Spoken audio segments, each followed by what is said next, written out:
Civil engineering का ये question भी कई बार अलग अलग एग्जाम्स में पूछा जा चुका है। क्वेश्चन रहता है कि इसमें से हमको करेक्ट स्टेटमेंट चुनना रहता है। तो A B C D 4 option दिए रहते हैं। ए ऑप्शन रहता है कि excess of alumina in the clay makes the brick brittle and weak. तो एल्यूमिना अगर ज़्यादा होता है तो जो हमारी ब्रिक होती है वो ब्रिटल और वीक होती है। पहला ऑप्शन ये रहता है। दूसरा रहता है excess of alumina in the clay makes the brick crack and warp on drying. तो एल्यूमिना के कारण हमारी जो ब्रिक होती है वो क्रैक और उस पर आ सकते हैं और वार्प और ड्राइंग रह सकती है। या सी ऑप्शन रहता है कि excess of alumina in the clay leaves high power deposit on the brick. High power के डिपॉजिट छोड़ती है एल्यूमिना की एक्सेस। या फिर डी ऑप्शन रहता है कि excess of alumina in the clay improves impermeability and durability of the brick. तो इसका जो सही आंसर होता है वो होता है कि excess of alumina in the clay makes the brick crack and warp on drying. Civil engineering का ये क्वेश्चन भी बहुत बार अलग अलग एग्जाम्स में आ चुका है। क्वेश्चन रहता है कि the compressive strength of 100 mm cube as compare to 150 mm cube is always. इसके 4 ऑप्शन देता है, लेस, मोर, इक्वल या नन ऑफ दीज। तो इसका जो सही आंसर होगा वो आंसर होगा बी, यानी कि मोर। इसका सिंपल सा एक्सप्लेनेशन है कि अगर हम हमारे क्यूब का साइज़ कम कर देंगे तो उसकी स्ट्रेंथ जो है वो बढ़ जाएगी, क्योंकि उसकी पेरेंट ज्योमेट्री जो है मतलब वो बढ़ जाएगी। तो इसलिए मतलब उसकी स्ट्रेंथ भी ऑब्वियसली बढ़ जाएगी। सिविल इंजीनियरिंग का ये क्वेश्चन भी कई बार अलग अलग एग्जाम्स में बहुत बार आ चुका है। क्वेश्चन रहता है कि which of the following is the most correct estimate. तो मोस्ट करेक्ट एस्टीमेट पूछता है ये, और उसमें 3-4 ऑप्शन देता है। ऑप्शन ऐसे देता है कि plinth area estimate, cube rate estimate, या डिटेल्ड एस्टीमेट, या बिल्डिंग कॉस्ट इंडेक्स एस्टीमेट। तो इसका जो सही आंसर होने वाला रहता है वो आंसर होता है डिटेल्ड एस्टीमेट, क्योंकि उसमें हर चीज़ की हमको डिटेलिंग मिल जाती है। तो अगर इसका एक्सप्लेनेशन देखें तो detailed estimate is the most accurate estimate, after that plinth area estimate is good estimate. तो सबसे अगर एक्यूरेट पूछे तो वो डिटेल्ड एस्टीमेट होता है। और अगर डिटेल्ड एस्टीमेट नहीं है क्वेश्चन में ऑप्शन में, तो आप प्लिंथ एरिया एस्टीमेट पे भी टिक लगा सकते हैं, क्योंकि वो भी एक अच्छा एस्टीमेट हमको दे देता है। सिविल इंजीनियरिंग का ये क्वेश्चन भी कई बार अलग अलग एग्जाम्स में पूछा जा चुका है। वो क्वेश्चन पूछता है कि the technique of finding the fair price of an existing building और प्रॉपर्टी इज़ नोन एज। मतलब कि किसी भी बिल्डिंग या प्रॉपर्टी का जो फेयर प्राइस हम निकालते हैं उस टेक्निक को क्या बोलते हैं। उसके 4 ऑप्शन देता है, एस्टिमेशन, वैल्यूएशन, प्राइसिंग या कॉस्टिंग। तो इसका जो सही आंसर होता है वो होता है बी, यानी कि उसकी वैल्यूएशन। अगर इसका एक्सप्लेनेशन देखें तो to find fair price of any property it needs valuation. तो वैल्यूएशन इंपॉर्टेंट होता है अगर हमको किसी भी एग्जिस्टिंग प्रॉपर्टी का, एग्जिस्टिंग बिल्डिंग का अगर हमको फेयर प्राइस पता करना है तो हम उसका वैल्यूएशन करते हैं, उसी को हम फेयर प्राइस बोलते हैं। तो सिविल इंजीनियरिंग का ये क्वेश्चन कई बार बहुत सारी अलग अलग एग्जाम्स में पूछा जा चुका है। क्वेश्चन रहता है कि the value of property without being dismantled, bracket में लिख देता है, at the end of the useful life period is known as. मतलब कि प्रॉपर्टी की वैल्यू उसको डिसमेंटल नहीं किया गया है और उसकी यूज़फुल पीरियड पर उसका एंड ख़त्म हो चुका है, तो उस वक्त उस प्रॉपर्टी की वैल्यू को हम कौन सी वैल्यू बोलते हैं। तो इसके 4 ऑप्शन देता है, scrap value, salvation value, junk value या बुक वैल्यू।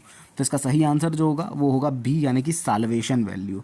इसका एक्सप्लेनेशन देखें, अगर साल्वेशन वैल्यू क्या होती है तो without dismantling the value of property is known as salvage value, and after dismantling it is known as scrap value. तो पहले अगर डिसमेंटल के पहले अगर पूछ रहा है तो वो है साल्वेज वैल्यू, और डिसमेंटल के बाद में अगर पूछ रहा है तो वो है स्क्रैप वैल्यू।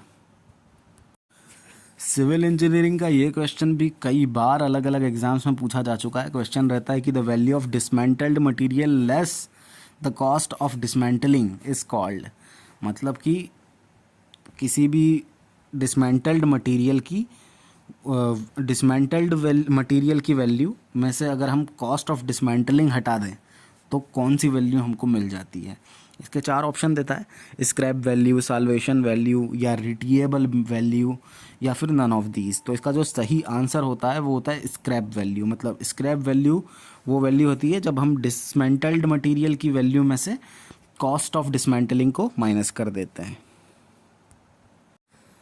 सिविल इंजीनियरिंग का ये क्वेश्चन भी कई बार अलग अलग एग्जाम्स में पूछा जा चुका है। क्वेश्चन रहता है कि when actual cost of construction plus certain profit is paid to the contractor then such contract is known as. मतलब जब हम एक्चुअल कॉस्ट ऑफ कंस्ट्रक्शन जो होती है वो और कुछ प्रॉफिट जब हम कॉन्ट्रैक्टर को दे देते हैं, इस तरीके के कॉन्ट्रैक्ट को हम क्या बोलेंगे? तो इसके चार ऑप्शन दिए रहते हैं, अनस्केड्यूल्ड कॉन्ट्रैक्ट या नॉमिनेटेड कॉन्ट्रैक्ट या कॉस्ट प्लस परसेंटेज कॉन्ट्रैक्ट या फिर वर्क ऑर्डर। तो इन चारों ऑप्शन में जो सही आंसर रहता है वो होता है कॉस्ट प्लस परसेंटेज कॉन्ट्रैक्ट, क्योंकि कॉस्ट प्लस परसेंटेज कॉन्ट्रैक्ट में हम क्या करते हैं, कॉस्ट ऑफ कंस्ट्रक्शन दे देते हैं कॉन्ट्रैक्टर को और उसको कुछ अमाउंट में प्रॉफिट भी दे देते हैं। So it can be explained as cost and profit to contractor is defined as percentage contract. Civil engineering का ये क्वेश्चन भी कई बार अलग अलग एग्जाम्स में पूछा जा चुका है। क्वेश्चन पूछता है वो कि the closed contours with higher value inside represent, मतलब वो कंटूर्स जिनकी वो काफ़ी क्लोज होते हैं और उनकी वैल्यू जो होती है कंटूर्स की वो काफ़ी ज़्यादा हाई होती है, उन कंटूर्स को वो कंटूर्स किसको रिप्रेजेंट करते हैं? तो इसके चार ऑप्शन दिए रहते हैं, डिप्रेशन, हिल, प्लेन सरफेस या नन ऑफ दीज। तो इसका जो सही आंसर होगा वो होगा हिल, क्योंकि higher value inward denotes hill while the higher value outwards denote valley. तो अगर हायर वैल्यू इनसाइड है, अंदर की तरफ है, तो वो हमको हिल रिप्रेजेंट करती है, और अगर बाहर की तरफ हायर वैल्यूज़ हो रही हैं तो वो एक वैली को डिनोट करती हैं, रिप्रेजेंट करती है। सिविल इंजीनियरिंग सर्वे का ये क्वेश्चन कई बार अलग अलग एग्जाम्स में पूछा जा चुका है। क्वेश्चन रहता है कि how does the size of theodolite specified, मतलब थियोडोलाइट का जो साइज़ है उसको हम किस तरीके से बताते हैं कि ये इतने साइज़ का थियोडोलाइट है या इतने साइज़ का थियोडोलाइट है। बेसिकली थियोडोलाइट के साइज़ को हम किस तरीके से स्पेसिफाई करते हैं? तो इसके ऑप्शंस दिए रहते हैं कि by the length of telescope, by the diameter of vertical circle, या by the diameter of upper plate, या by the diameter of lower plate. तो इसका जो सही आंसर होता है वो होता है डी, यानी कि by the diameter of lower plate, ना कि अपर प्लेट। तो इसका सही आंसर होगा डी। और इसका सॉल्यूशन जो होता है, अगर उसको एक्सप्लेनेशन देखें तो साइज़ ऑफ थियोडोलाइट जो रहता है उसको हम डायमीटर ऑफ लोअर प्लेट से डिनोट करते हैं। सिविल इंजीनियरिंग सर्वे का यही क्वेश्चन कई बार अलग अलग एग्जाम्स में पूछा जा चुका है, बहुत बार अलग अलग तरीक़ों से पूछता है। क्वेश्चन रहता है कि in the surveys the slope correction applied to the base line is, मतलब सर्वे में जब हम स्लोप करेक्शन लगाते हैं बेस लाइन में वो क्या होता है, मतलब किस तरीके का होता है? तो इसके चार ऑप्शन देता है, ऑलवेज कम्युलेटिव, ऑलवेज कंपनसेटिंग, या समटाइम्स कम्युलेटिव, समटाइम्स कंपनसेटिंग, या नन ऑफ दीज। तो इसका जो सही आंसर होने वाला है वो होगा ए, यानी कि ऑलवेज कम्युलेटिव। अगर इसका एक्सप्लेनेशन देखें, सॉल्यूशन देखें, तो स्लोप करेक्शन जो रहता है बेसलाइन का वो हमेशा कम्युलेटिव होता है, क्योंकि ये प्रिवेंट करता है एक्यूमुलेशन ऑफ एरर को। हम मतलब हमारी एरर एक साथ इकट्ठा ना हो, एक के बाद एक लगातार एरर्स जो होती हैं वो इकट्ठी ना हो, उससे प्रिवेंट करने के लिए हम इस जो करेक्शन ऑफ बेसलाइन है उसको लगाते हैं। तो ये हमेशा कम्युलेटिव होता है। सिविल इंजीनियरिंग सर्वे का ये क्वेश्चन बहुत इंपॉर्टेंट है, क्योंकि ये कई बार अलग अलग एग्जाम्स में आया हुआ है। क्वेश्चन रहता है कि कंटूर इंटरवल जो रहता है मैप में वो क्या डिनोट करता है, किस तरीके से डिनोट करता है? तो इसके चार ऑप्शन दिए रहते हैं कि vertical distance of contour lines above the datum plane, या vertical distance between two successive contour lines, या slope distance between two successive contour lines, या horizontal distance between two successive contour lines. तो इसका जो सही आंसर होता है वो होता है बी, यानी कि vertical distance between two successive contours. मतलब जो वर्टिकल डिस्टेंस होती है दो सक्सेसिव कंटूर लाइंस के बीच की, वो हमको कंटूर इंटरवल बताती है, जबकि जो हॉरिजॉन्टल डिस्टेंस होती है वो हमको स्लोप का डिफरेंस बताती है, स्लोप डिफरेंस बताती है। तो आप याद रखिए कि हमेशा वर्टिकल जो डिस्टेंस होगी वो कंटूर इंटरवल बताएगी, और जो हॉरिजॉन्टल डिस्टेंस होगी हमारे कंटूर्स की वो हमको स्लोप डिफरेंस बताएगी। सिविल इंजीनियरिंग का ये क्वेश्चन भी कई बार अलग अलग एग्जाम्स में पूछा जाता है। क्वेश्चन रहता है कि which of the following is the correct meaning of the term level line in surveying, मतलब पूछता है वो कि सर्वेइंग में लेवल लाइन का मतलब क्या होता है। इसके तीन चार ऑप्शन दिए रहते हैं कि the line parallel to the mean spheroidal surface of earth, या द लाइन इज हॉरिजॉन्टल, या the line passing through the centre of cross hairs and the centre of the eyepiece, और D option इस तरीके से रहता है कि the line passing through the objective lens and the eyepiece of a dumpy और tilting level. तो इसका जो सही आंसर होने वाला रहता है वो होता है ए, यानी कि the line parallel to the mean spheroidal surface of the earth. मतलब वो लाइन जो कि स्फेरॉइडल सरफेस हमारे अर्थ की है उसके पैरेलल जो लाइन है उसको हम लेवल लाइन बोलते हैं। When we consider the level line, it means the line parallel to the mean spheroidal surface of the earth. Civil engineering survey का ये क्वेश्चन भी बहुत ज़्यादा कई बार अलग अलग एग्जाम्स में आ चुका है। क्वेश्चन रहता है कि the method of levelling used to carry out reconnaissance survey of area is. मतलब कि हम रिकॉनेसेंस सर्वे जब करते हैं किसी एरिया का तो उसमें हम किस मेथड का यूज़ करते हैं। तो इसके 3-4 ऑप्शन देता है, बोलता है check levelling, fly levelling, profile levelling या सिंपल लेवलिंग। तो इसका जो सही आंसर होता है वो होता है बी, यानी कि जो मेथड ऑफ लेवलिंग हम यूज़ करते हैं रिकॉनेसेंस एरिया में वो हम यूज़ करते हैं फ्लाई लेवलिंग, क्योंकि reconnaissance include the fly levelling because in the pre-information, it's the pre-information before the detailed surveying work take place। मतलब ये हम प्री इंफॉर्मेशन निकालने के लिए करते हैं, मतलब डिटेल्ड सर्वेइंग के पहले हम रिकॉनेसेंस सर्वे करते हैं और उसमें हम फ्लाई लेवलिंग का यूज़ करते हैं। सिविल इंजीनियरिंग का ये क्वेश्चन कई बार अलग अलग एग्जाम्स में पूछा जा चुका है। क्वेश्चन होता है कि इन अ क्लोज्ड ट्रैवर्स, इसके बाद 3-4 ऑप्शन देता है कि difference between the fore bearing and back bearing should be 90 degree, या फिर sum of included angles should be 2n-4 times right angle where n represent the number of sides, या फिर sum of included angles should be 2n-1 times of the right angle, या none of these. तो इसका जो सही answer होता है वो होता है बी, यानी कि जो सम होता है इंक्लूडेड एंगल का वो होता है 2n-4 times of the right angle, जहाँ पे n जो होता है वो नंबर ऑफ साइड्स होता है। तो ये क्वेश्चन आप ध्यान रखिएगा कि क्लोज ट्रैवर्स में क्या होता है, जो हमारे एंगल्स होते हैं उनका सम 2n-4 होता है और n क्या हो गया यहाँ पे, नंबर ऑफ साइड्स हो गया।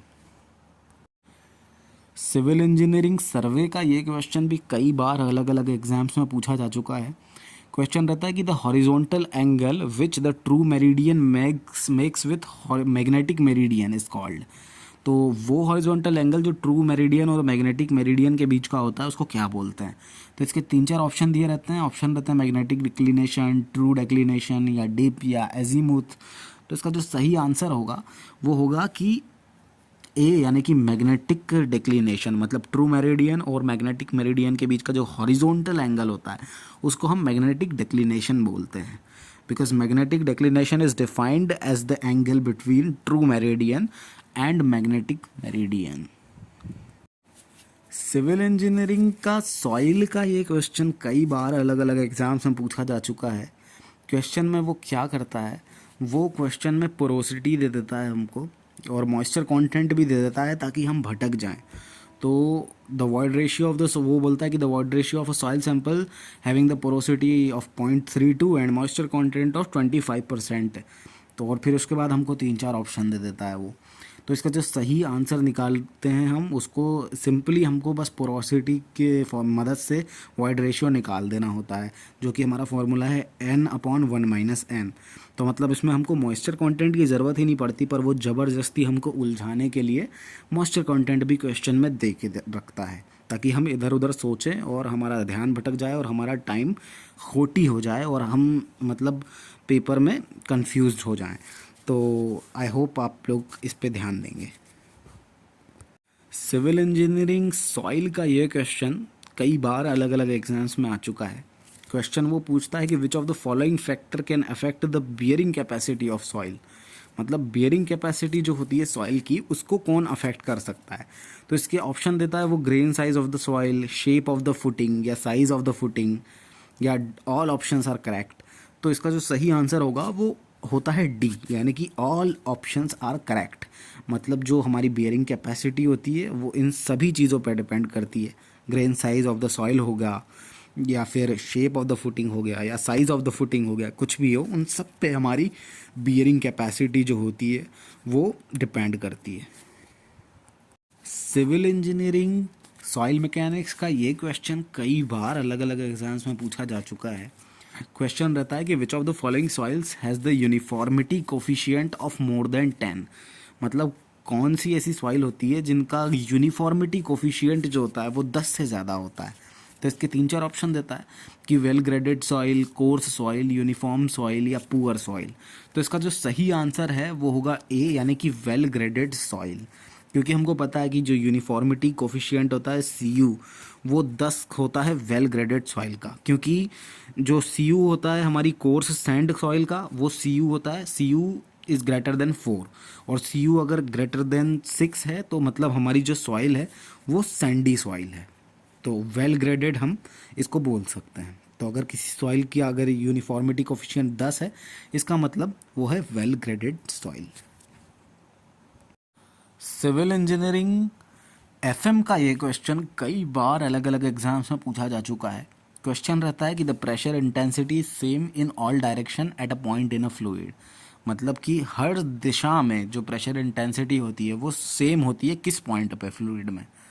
तो इसके 3-4 ऑप्शन देता है कि only when fluid is frictionless and incompressible, या only when fluid is frictionless and at it rest, या फिर only when fluid is frictionless, या फिर when there is no relative motion of one fluid layer related to other. तो इसका जो सही answer होता है वो होता है डी, यही वाला, कि जब कोई एक फ्लूइड लेयर का दूसरी फ्लूइड लेयर के रिलेशन में रिलेटिव मोशन कोई कुछ नहीं होता है, मतलब तब हम फ्लूइड को बोल सकते हैं कि उसमें प्रेशर इंटेंसिटी हर डायरेक्शन में सेम रहेगी।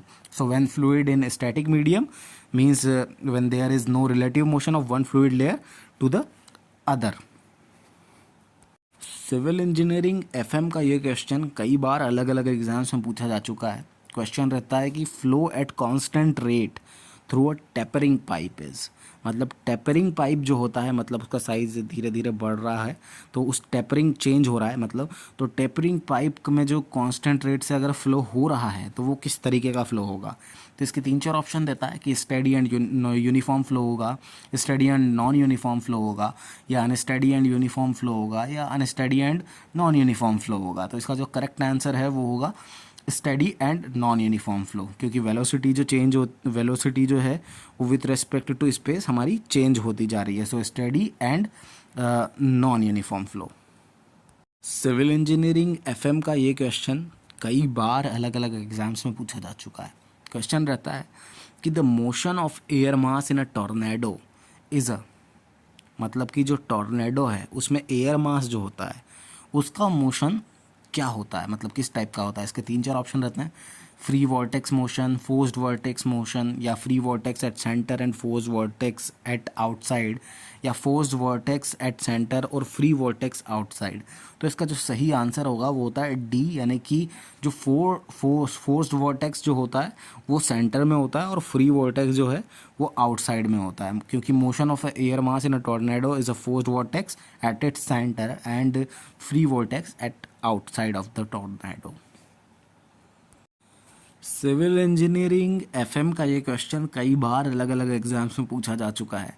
क्वेश्चन रहता है कि apart from inertial force which of the following force is most important in motion of submarines under water. मतलब इनर्शियल फोर्स के अलावा कौन सा फोर्स जो होता है वो सबमरीन्स अगर अंडर वाटर हमारी मोशन में है तो उस वक्त वो उस पर एक्ट कर रहा होता है।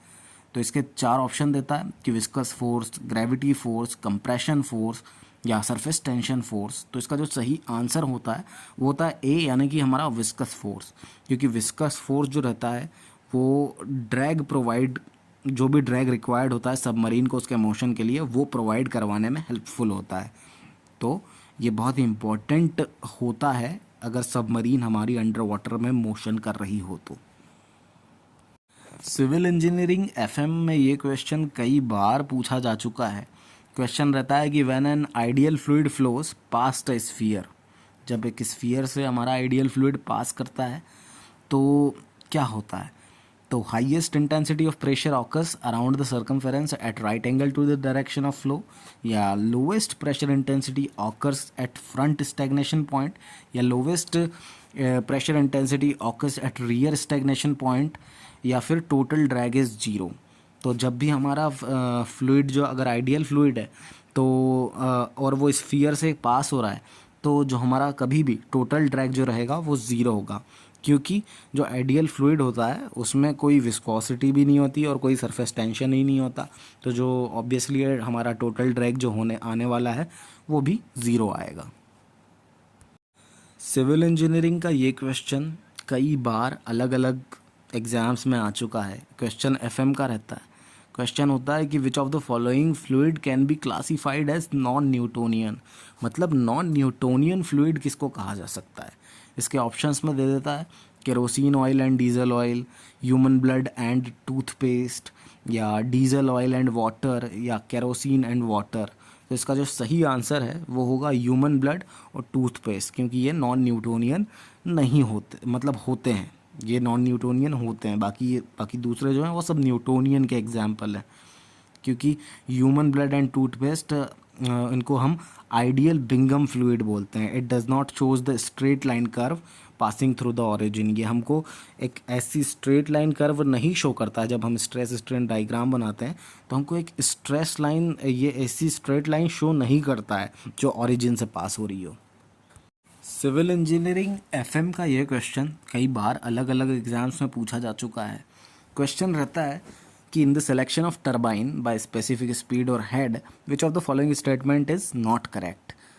तो कौन सा करेक्ट नहीं है, तो हमको ऑप्शन देता है कि स्पेसिफिक स्पीड अगर 10 से 35 है तो कैप्लन टरबाइन होगी, स्पेसिफिक स्पीड अगर 60 से 300 है, 60 से 300 है तो फ्रांसिस टरबाइन होगी, या हेड हमारा 300 से ज़्यादा है तो फ्रांसिस टरबाइन होगी, या फिर हेड हमारा 300 से ज़्यादा है तो हम पेल्टन व्हील यूज़ करेंगे।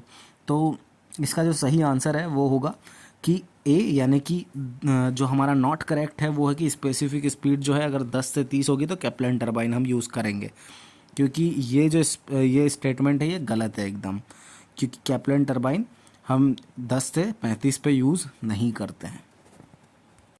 सिविल इंजीनियरिंग इरिगेशन का ये क्वेश्चन बहुत इंपॉर्टेंट है, क्योंकि ये कई बार अलग अलग एग्जाम्स में पूछा जा चुका है। क्वेश्चन रहता है कि कंजम्पटिव जो फील्ड इरिगेशन है, हमारा फील्ड इरिगेशन रिक्वायरमेंट है, उसको कैसे कैलकुलेट करते हैं। तो इसके ऑप्शन देता है consumptive use plus field application losses, या net irrigation requirement plus field application losses, या net irrigation requirement plus conveyance losses, या consumptive use plus conveyance losses. तो इसका जो सही आंसर है वो है net irrigation requirement plus field application losses, मतलब कि बी, क्योंकि फील्ड इरिगेशन जो रिक्वायरमेंट होती है वो होती है क्रॉप जो कंजम्पटिवली यूज़ करता है plus leaching requirement plus field application losses. और ये जो कंजम्पटिव यूज़ है और लीचिंग रिक्वायरमेंट है, इन दोनों को जब हम जोड़ देते हैं तो हमको नेट इरिगेशन रिक्वायरमेंट मिल जाती है। सिविल इंजीनियरिंग इरिगेशन का ये क्वेश्चन कई बार अलग अलग एग्जाम्स में पूछा जा चुका है, बहुत इंपॉर्टेंट क्वेश्चन है। इसमें हमको पूछता है वो कि रेनफॉल हाइटोग्राफ जो होता है, हाइटोग्राफ वो किसका वेरिएशन बताता है। इसके 3-4 ऑप्शन दे देता है कि cumulative rainfall in time, rainfall intensity with time, rainfall depth over an area, या rainfall intensity with time cumulative rainfall. तो इसका जो सही आंसर होता है वो होता है बी, यानी कि रेनफॉल इंटेंसिटी विथ टाइम, यानी कि रेनफॉल हाइटोग्राफ जो है वो हमको रेनफॉल इंटेंसिटी और टाइम इन दोनों के बीच का वेरिएशन है वो हमको हाइटोग्राफ बताता है। सिविल इंजीनियरिंग रेलवे का ये क्वेश्चन कई बार अलग अलग एग्जाम्स में पूछा जा चुका है। क्वेश्चन वो पूछता है कि due to slipping of wheels the rail forms, मतलब जब हमारे व्हील्स स्लिप होते हैं तो रेल क्या फॉर्म करती है। इसके 3-4 ऑप्शन देता है कि क्रश्ड हेड, या बैटर्ड एंड्स, या स्पिल्ट हेड, या हॉरिजॉन्टल फिशर। तो जब स्लीपिंग होती है तो हमारी जो व्हील्स होते हैं हमारे वो फॉर्म करते हैं क्रश्ड हेड, यानी कि ए ऑप्शन इसका सही होगा, क्योंकि due to slipping crushing head formed in the rails, क्योंकि जो क्रशिंग हेड फॉर्म होते हैं वो स्लिपिंग के कारण होते हैं। In rails there are fatigue and creep also form by cyclic and continuous loading respectively. तो साइक्लिक लोडिंग से हमारा फटीग होता है और क्रीप जो है वो कंटिन्यूस लोडिंग से होता है, ये भी हमको ध्यान रखना है। हाईवे का ये क्वेश्चन सिविल इंजीनियरिंग में बहुत ज़्यादा इंपॉर्टेंट है। क्वेश्चन कई बार पूछा जा चुका है कि on horizontal curve if the pavement is kept horizontal across the alignment then the pressure on the outer wheels will be, मतलब अगर हमने अलाइनमेंट है हमारा हॉरिजॉन्टल कर्व पे और हमने अगर जो हमारा अलाइनमेंट है उसको हमने हॉरिजॉन्टल ही रखा तो प्रेशर जो होगा आउटर व्हील पे हमारी गाड़ी के वो किस तरीके का होगा, more than the pressure of under inner wheels, या less than the pressure under inner wheels, या equal to the pressure of the inner wheels, या ज़ीरो होगा। तो इसका जो सही आंसर है वो होगा ए, यानी कि आउटर व्हील्स पे हमारा जो प्रेशर है वो ज़्यादा होगा और इनर व्हील्स पे जो प्रेशर है वो हमारा कम होगा, क्योंकि on horizontal curve when no elevation is provided then the centrifugal force act is not balanced by the elevation. जो सेंट्रीफ्यूगल फोर्स होता है वो एलिवेशन पे बैलेंस नहीं होता है, due to which outer wheel जो होते हैं वो सफ़र करते हैं ज़्यादा प्रेशर से। इन्वायरमेंट सिविल इंजीनियरिंग का ये क्वेश्चन कई बार अलग अलग एग्जाम्स में पूछा जा चुका है। क्वेश्चन पूछता है वो कि एनारोबिक ट्रीटमेंट जो होता है वो it is best suited for, वो बेस्ट किसके लिए होता है। तो इसके 4 ऑप्शन देता है कि हाई एफिशिएंसी, टॉक्सिक वेस्ट, या डाइल्यूट इनऑर्गेनिक वेस्ट, या स्ट्रॉन्ग ऑर्गेनिक वेस्ट। तो इसका जो सही आंसर होगा वो होता है डी, यानी कि स्ट्रॉन्ग ऑर्गेनिक वेस्ट, क्योंकि एनारोबिक ट्रीटमेंट जो होता है वो स्ट्रॉन्ग ऑर्गेनिक वेस्ट के लिए बेस्ट सूटेबल होता है, क्योंकि ये क्या करता है, ये ऑक्सीजन की एब्सेंस में डिकम्पोजिशन करता है। तो अगर हमारा ऑर्गेनिक वेस्ट अगर स्ट्रॉन्ग है तो उसको बहुत अच्छे से डिकम्पोज अगर करना है तो हमको एनारोबिक ट्रीटमेंट उसको देना चाहिए। सिविल इंजीनियरिंग एनवायरनमेंट का ये क्वेश्चन कई बार अलग अलग एग्जाम्स में पूछा जा चुका है। क्वेश्चन पूछता है वो कि पॉल्यूटेंट स्टैंडर्ड इंडेक्स जो PSI वैल्यू होती है वो अगर 101 से 199 के बीच में है तो एयर क्वालिटी हमारी कैसी है। तो इसमें 3-4 ऑप्शन देता है कि गुड, मॉडरेट, या अनहेल्दी, या हैज़ार्डस। तो इसका जो सही आंसर होगा वो होता है अनहेल्दी, यानी कि सी, क्योंकि जो डेटा है हमारे पास वो ये बताता है कि अगर 0 से 50 है तो गुड है, अगर PSI वैल्यू हमारी 0 से 50 है तो एयर क्वालिटी हमारी गुड है, अगर 51 से 100 है तो मॉडरेट है, अगर 101 से 150 है तो अनहेल्दी है सेंसिटिव ग्रुप के लिए, और अगर 151 से 200 है तो वो अनहेल्दी है किसी के लिए भी। तो इसमें क्वेश्चन में देता है वो 101 से 200 के बीच में, तो ये अनहेल्दी इसका सही आंसर होगा।